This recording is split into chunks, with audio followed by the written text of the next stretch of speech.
Bonjour à tous.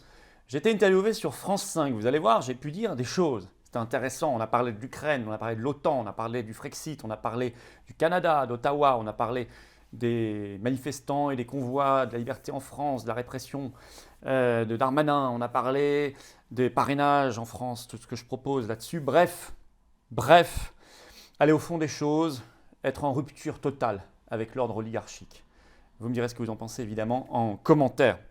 Il est important de mobiliser, d'informer, de réinformer les Français. Je vous demande donc de faire circuler ces vidéos tant que vous pouvez et de vous abonner en même temps à cette chaîne YouTube. Profitez-en pour appuyer sur la petite cloche, vous recevrez automatiquement les notifications des prochaines vidéos. Tout ça, ça prend 1 seconde plus 1 seconde, honnêtement. Donc vraiment faites-le et c'est très important pour la viralité des vidéos. Je vous attends samedi 19 février, samedi prochain. 14h Paris, rendez-vous national très important. Maître Divisio, tant d'autres seront là.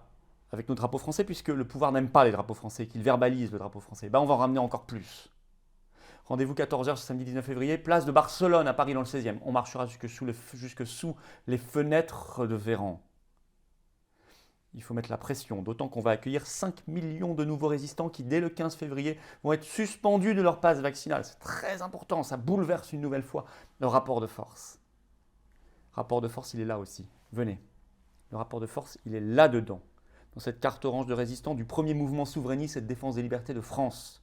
Avec vous, grâce à vous, eh bien venez le renforcer. Vous reprenez votre adhésion annuelle. Battons-nous pour l'avenir, pour la politique, mais l'engagement politique, mais j'ai envie de dire avec un P majuscule, pas politicien. L'avenir, les enfants, les générations qui viennent, la France, l'humanité, nos libertés, notre humanité, notre dignité de peuple, notre souveraineté de peuple. C'est ça que contient cette carte orange. Le lien pour adhérer ou reprendre votre adhésion annuelle aux Patriotes est sous la vidéo en description. Il est également en commentaire épinglé, il sera également en fin d'interview, en fin de vidéo en cliquant là ou là sur l'écran. Faites-le maintenant ou pensez-y dans quelques minutes. Je compte sur vous. Restez pas isolés. Sous la vidéo en description, un autre lien pour faire un don de soutien aux Patriotes et donc à la résistance tout entière, sachant qu'adhésion, réadhésion et dons sont défiscalisés aux 2/3 pour vous. C'est gigantesque. Donnez pas l'argent à Macron, donnez-le à la cause. Sachant qu'on n'a pas un centime de l'État ni des banques. Nous, on en a besoin pour faire tout ce qu'on fait. Merci, bravo d'avance pour les bénévoles. Alors bravo aux donateurs, aux réadhérents, bienvenue aux nouveaux patriotes résistants. Bonne interview, vive la France. Bonsoir à toutes et à tous. Ce soir, nous recevons un candidat à l'élection présidentielle, soutien des convois de la liberté, anti-pass sanitaire, pro-Frexit. On va revenir sur tout ça avec lui. Il s'agit de Florian Philippot. Pourra-t-il d'ailleurs aller jusqu'au bout? C'est-à-dire, c'est parti.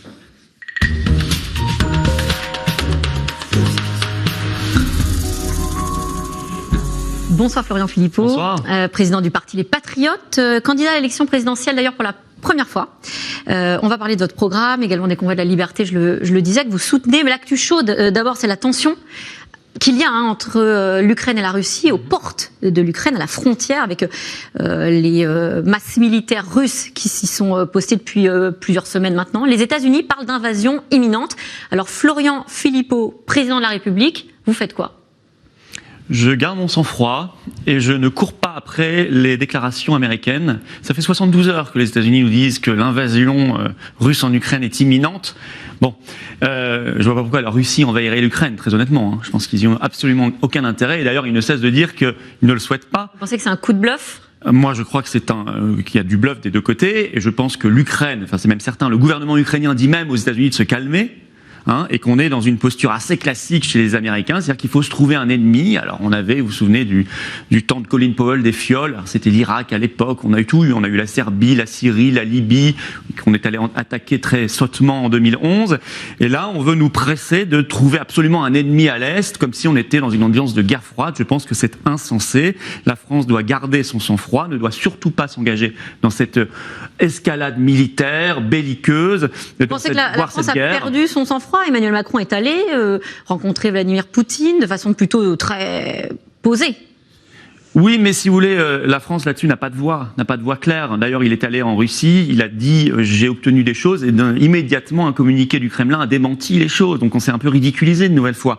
Dans la France doit avoir une voix claire qui est une voix de paix, qui est une voix de défense de ses intérêts nationaux, et non pas une voix de suivisme de l'atlantisme et de l'OTAN. C'est pour ça que je pense. Oui, dans votre programme, oui. Je vous coupe parce que vous souhaitez justement que la France quitte l'Union européenne, l'OTAN également. comment faire pour peser, du coup, seul face à la Russie ? Il faut que la France quitte l'OTAN pour peser justement, parce que je pense qu'en étant dans la roue des États-Unis, on ne pèse pas. Souvenez-vous de 2003, la France a pesé, la France de Jacques Chirac, Dominique de Villepin, elle a pesé en disant non. Pas en suivant les Américains. C'est en disant non qu'elle a éveillé les consciences mondiales et qu'elle a pu obtenir des choses, non à la guerre d'Irak à l'époque. La France du général de Gaulle n'était pas une puissance qui suivait. C'est une puissance qui défendait ses intérêts nationaux et la voix qui est attendue dans le monde d'ailleurs. Les gens pensent que la France, ça n'est pas un petit États-Unis ou un morceau d'OTAN ou un morceau d'Union européenne. La France, c'est la France. Elle a des intérêts, elle a une capacité de dialogue à condition qu'elle assume sa souveraineté nationale. Ce qu'on ne peut pas faire si on reste dans l'OTAN ou si on reste dans l'Union européenne. Et j'ai envie de dire d'ailleurs, c'est à peu près la même chose puisque l'Union européenne considère que sa défense, c'est l'OTAN.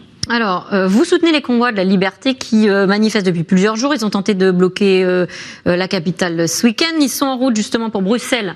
Dans un ordre assez dispersé, l'idée vient du Canada où les chauffeurs routiers ont, avec des manifestations monstres, bloqué une grande partie du pays. En France, ça n'a pas du tout été le cas. C'est un échec.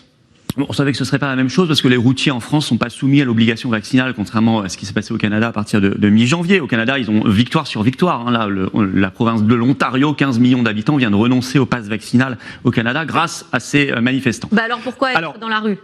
C'est très important. En France, on est soumis depuis 2 ans. Moi, ça fait 16 mois que chaque semaine, on est en manifestation. Et on a beaucoup de monde. On est soumis depuis 2 ans à une folie en France. Une folie tyrannique. C'est-à-dire qu'on parlez de la tyrannie, sanitaire ? Oui, ça n'a plus rien de sanitaire, c'est totalement politique. Un pass vaccinal qui n'a absolument aucun intérêt, mais qui crée une véritable ségrégation, un véritable apartheid à l'intérieur de notre pays. Demain, 15 février, on nous dit que 4 à 5 millions de Français vont être désactivés. Vous voyez les termes qu'on emploie, on se croirait dans un film de science-fiction. Vous parlez du pass sanitaire. Parce qu'ils n'ont plus de pass vaccinal, et donc ils seront privés d'activités sociales, économiques, culturelles, sportives. Moi, j'en suis. Moi, je n'ai jamais eu de pass. Je ne veux pas en avoir. Je veux être paria. Vous n'êtes pas vacciné ? Non, mais je veux. Vous n'êtes pas vacciné ? Non, je le suis pas, et je veux être paria parmi les parias, c'est-à-dire sans pass. Vivre sans pass, comme des millions de mes compatriotes. Mais en France, c'est la folie. On a suspendu des infirmières, des pompiers, des militaires, des gendarmes, c'est-à-dire les forces vives de la nation, sous prétexte qu'elles avaient refusé leur 2e ou 3e injection. Bref, il faut qu'on arrête tout ça, pas qu'on arrête 10 jours avant l'élection présidentielle, comme M. Attal nous l'a annoncé, pour des raisons électoralistes, pour que ça revienne juste après si Macron malheureusement était réélu. Non, il faut arrêter définitivement, sans retour en arrière possible, et dire plus jamais ça. Il n'y a rien de bon à ce pass vaccinal. 62% des Français sont pour le pass. On a même 80% des Français qui ont déjà reçu une première dose de vaccin. Finalement, est-ce que ce combat-là n'est pas dépassé ? Est-ce qu'aujourd'hui, justement, les taux ne se desserrent pas grâce à cette politique-là ? On a vu le baisse du nombre de cas en réanimation très important, une baisse de 500 cas en un mois. On a des annonces aussi qui montrent bien que ça bouge, puisque fin février, on pourra à nouveau faire tomber les masques dans les lieux. Si vous voulez, le pass vaccinal n'a servi à rien. Tous les pays qui ne l'ont pas mis ont exactement les mêmes résultats que la France, voire bien meilleurs, comme la Suède qui n'a jamais eu tout ça, qui n'a jamais fait de confinement. Tout ça n'a servi strictement à rien. Et vous avez fait boomerang également en Suède. En Suède, ils ont 20% de mortalité en moins par habitant, mais eux, ils n'ont pas détruit leur économie, ils n'ont pas détruit leur commerce, ils n'ont pas détruit les libertés, ils n'ont pas détruit la psychologie des gamins à l'école, ils n'ont pas imposé toutes ces folies, y compris l'isolement à nos personnes âgées. Donc on a commis un crime contre le peuple de France depuis 2 ans. Et ça va pas passer. Il n'y a jamais eu aussi peu de chômeurs en France. Si, il y a eu des périodes de l'histoire de France où il y avait beaucoup moins de chômeurs. Si c'est pour remplacer les chômeurs par des travailleurs ultra précaires, non merci. Non, moi je pense, si vous voulez, que depuis 2 ans, on a créé 600 milliards de dettes pour rien dans cette affaire Covid. On a donc obéré l'avenir du pays pour un siècle. Après, on nous dit non, les entreprises. Ah oui, on nous dit il n'y a pas d'argent pour la retraite à 60 ans, il n'y a pas d'argent pour les salaires, pour les pensions, pour les hôpitaux, etc. On ferme des lits. Non, je suis désolé, l'argent on l'a claqué, on l'a jeté par les fenêtres. Pour sauver l'économie. Non, pour sauver l'économie qu'on a nous-mêmes détruit en faisant des confinements, des couvre-feux et des passes sanitaires. Vous imaginez le niveau de folie. Alors moi je dis, ça va pas se passer comme ça. Il y a des responsables. Ces gens-là devront être jugés politiquement par le peuple de France et jugés judiciairement parce qu'ils sont responsables d'une augmentation de la mortalité dans notre pays. Jugés comment ?